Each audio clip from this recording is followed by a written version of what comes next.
Here's the big challenge of life. You can have more than you've got because you can become more than you are. That's the challenge. And of course, the other side of the coin reads, unless you change how you are, you'll always have what you got. I have found in my experience that income does not far exceed personal development. Now, sometimes income takes a lucky jump, but sure enough, unless you grow out where it is, it'll usually come back where you are. Life has strange ways. If somebody hands you $1 million, best you become a millionaire quickly, so you get to keep the money. Otherwise, sure enough, it'll disappear. Somebody once said, if you took all the money in the world, divided it up equally among everybody, it would soon all be back in the same pockets. Incredible. Success is something you attract, not something you pursue. Success is looking for a good place to stay. So instead of going after it, you work on yourself. Personal development. See, the major question to ask on the job is not what are you getting? The major question to ask on the job is what are you becoming? See, the big question is not what am I getting paid here? The big question is what am I becoming here? Because true happiness is not contained in what you get. Happiness is contained in what you become. So that's our major subject for tonight, personal development. Of all the assignments Mr. Shoaff gave me at age 25, this was probably the most difficult. In fact, I'm still working on this one. I think it's an unending challenge to see what you can become. Major key to your better future is you. The major key to your better future is you. Value makes the difference in results. Value makes the difference. You can't get more time, but you can create more value. We primarily get paid for value. That's lesson one. Bringing value to the marketplace, that's how you get paid. You don't get paid for the time. Is it possible to become twice as valuable at the marketplace and make twice as much money in the same time? Could you become 3 times as valuable? Make 3 times as much money in the same time? Is that possible? The answer is yes, if. Become an above-average person. Develop an above-average handshake. Develop an above-average smile. Develop an above-average excitement. Develop an above-average interest in other people. Develop an above-average intensity to win. See, that'll change everything. Probably one of the most frustrating experiences in life is looking for an above-average job with above-average pay without becoming an above-average person. It's called frustration. Learn to work harder on yourself than you do on your job.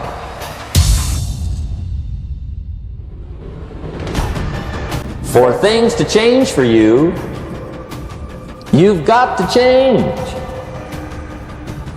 Otherwise, it isn't going to change. Before I met Mr. Shoaff, I used to say, I sure hope things will change. Right? That seemed to be my only hope. If it isn't going to change, I'm in serious trouble. And then I discovered it isn't going to change, so I'm in serious trouble. It's going to be about like it's always been. It isn't going to change. The tide comes in and then what? It goes out. For 6,500 years that we know of, recorded history, and probably long before that. So it is not going to change. It isn't going to change. Sometimes you can figure it out, sometimes there's no way to figure it out. Sometimes it goes well, sometimes it gets in a knot. Sometimes it sails along, sometimes it gets in reverse. See, that's not going to change. The last 6,000 years reads like this: opportunity mixed with difficulty. That's how it reads. It isn't going to change. The man says, well, if it isn't going to change, how will my life ever change? Answer, when you change.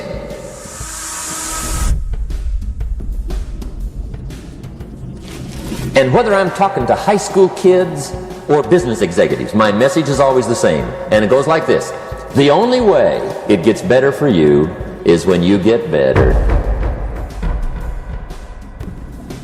Now, let me give you two phrases before we get to the four majors. This will set it up and you'll see where I'm going. Two key phrases for your notes. Here's the first one. Life and business is like the changing seasons. Now, here's the second phrase. Very important. You cannot change the seasons, but you can change yourself. You can't change the seasons, but you can change yourself. And see, that's how life gets better for you, not by chance, but by change. Four major lessons in life to learn. Here they are. Number one, learn how to handle the winters. You must learn to handle the nights. They come right after days. You must learn to handle difficulty. It comes right after opportunity. You must learn to handle recessions. They always follow progressions. The winter when you can't figure it out. The winter when it all goes smash. The winter when it turns belly up. The winter when it won't work, when you've run out of money and you've got a broken heart. See, those are winter times. There's all kinds. Economic winters, social winters, personal winters. When your heart is smashed in 1,000 pieces and the nights are unusually long, your prayers seem to go no higher than your head. It's wintertime. But the question is, how do you handle it? How do you handle the coming winters and the disappointments and the down times? Well, you can't get rid of January by tearing it off the calendar. But here's what you can do. You can get stronger, you can get wiser, and you can get better. The winters won't change, but you can. Don't wish it was easier, wish you were better.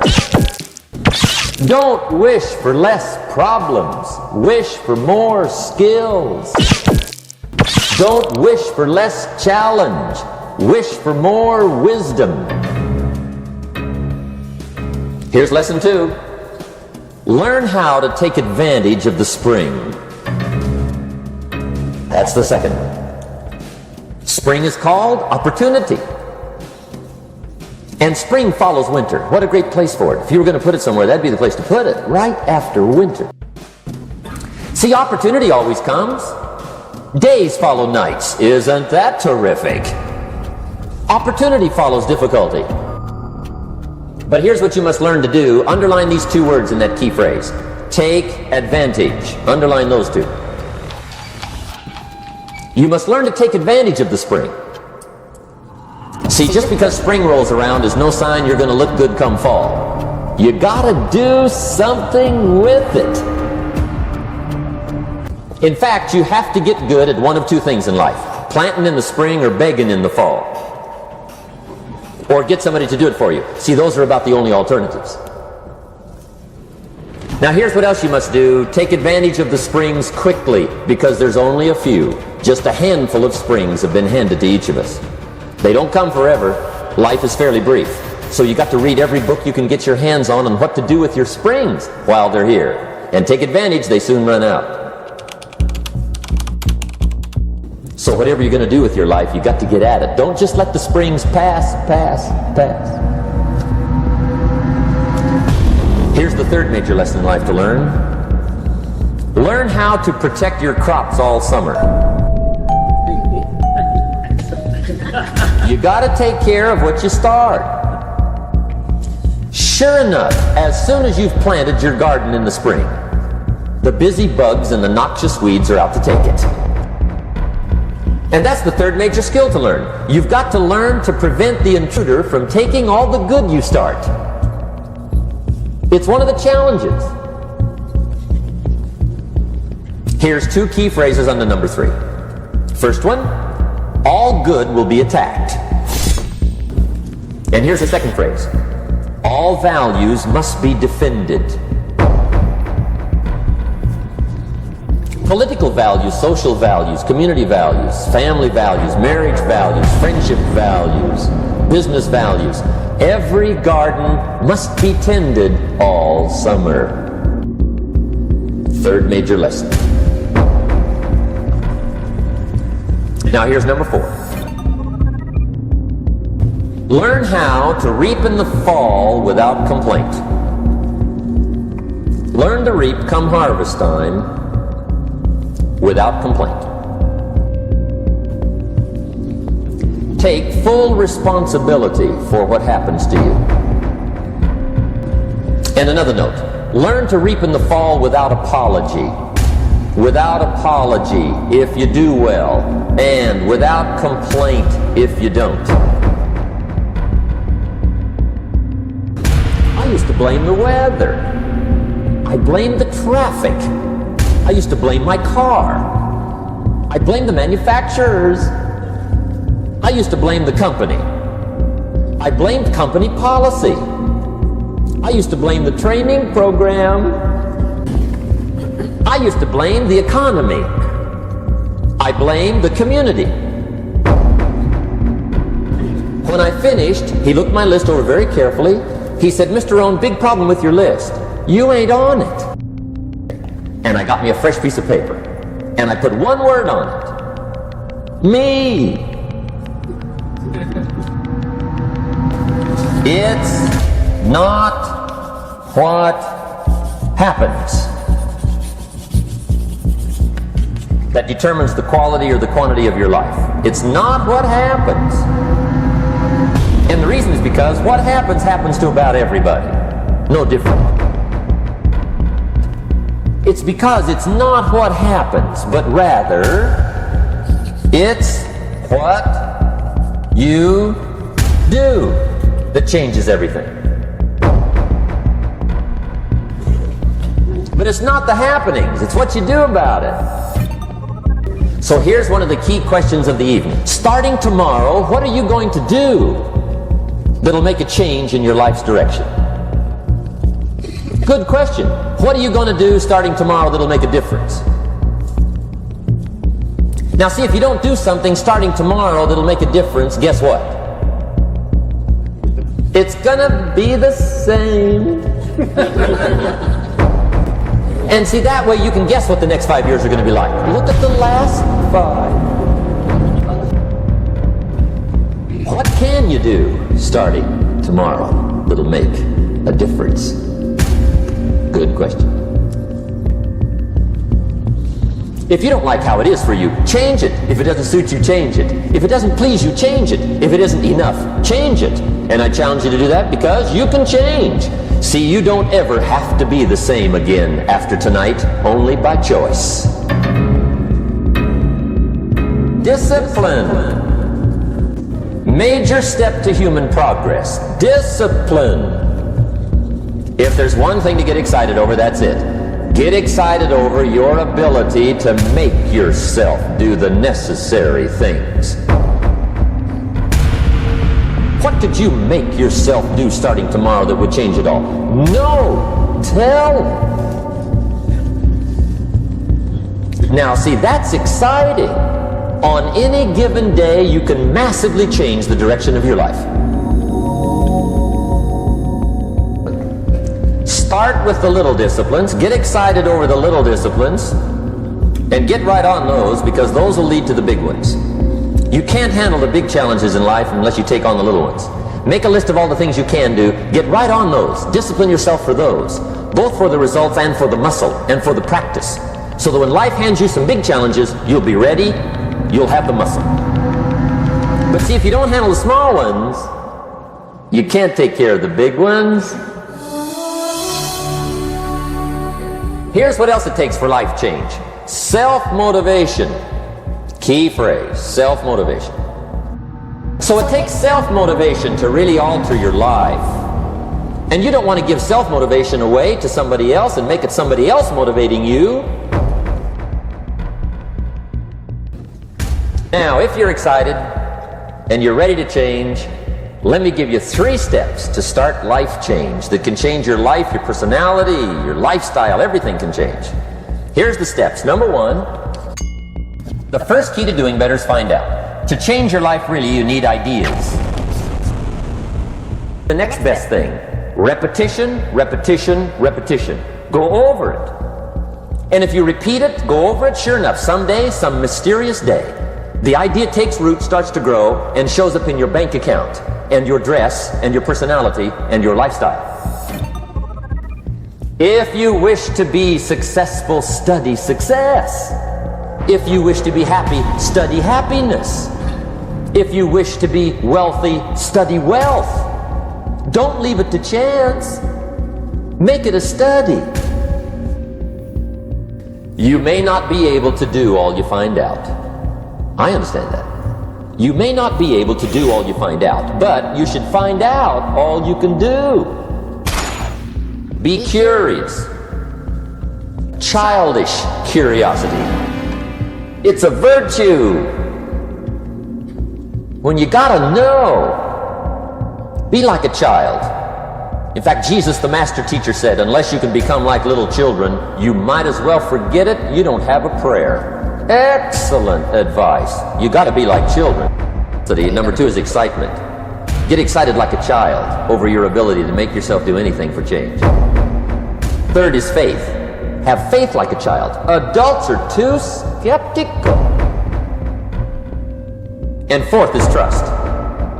Trust is a childish virtue, but the rewards are incredible. Become a good reader. All of the successful people I know and work with around the world, they're all good readers. Curiosity drives them to read. They gotta know. They just read. See, one book might save you 5 years. Did you know that hundreds of successful people have written their stories in books and they wrote down how they did it, and people don't read it? How would you explain that? To keep from getting hurt. It's one of the major reasons for learning, so you won't get hurt. Ignorance is not bliss. Ignorance is poverty. Ignorance is tragedy. You gotta know, or you're gonna get hurt. There's nothing worse than being stupid. Nothing. I mean, being broke is bad, but being stupid is awful. And what's really bad is being broke and stupid, right? Now here's the second reason for learning, the setup, to benefit. It's called the plus of life. And that's what life is, right? Both minus and plus. Learn to get on the good side of the way things work. Starting tomorrow, new project. Take a new inventory.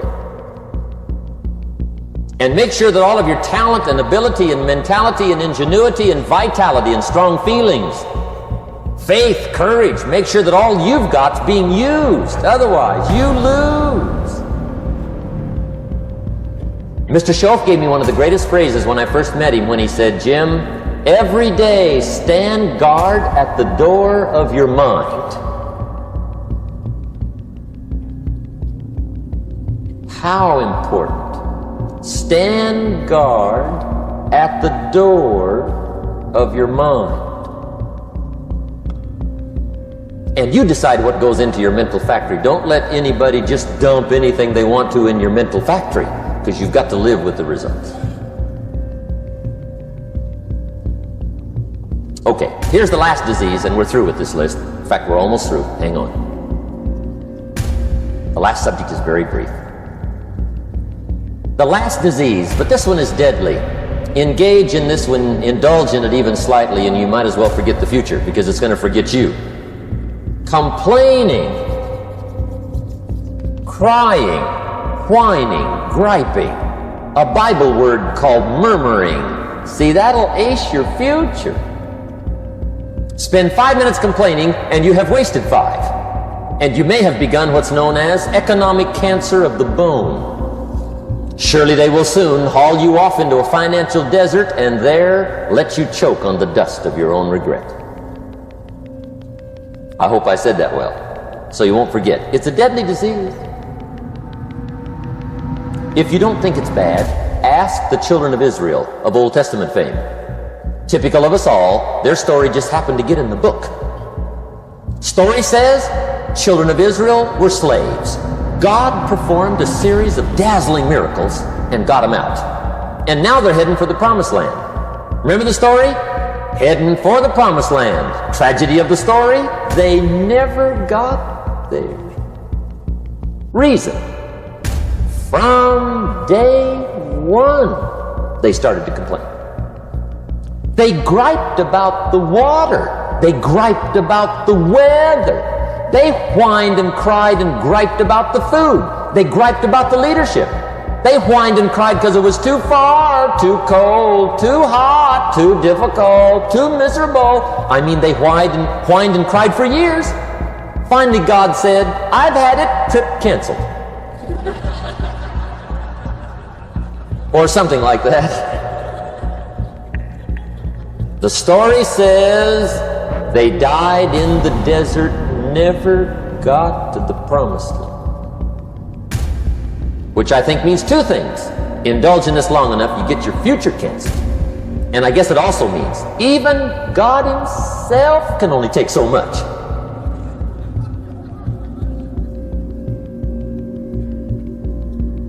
Okay. Just be on the lookout of the things that can destroy all the good you start. The war is on. And this evening, tomorrow, mentally, personally, socially, economically, you got to make sure you're winning the war. And this is part of it.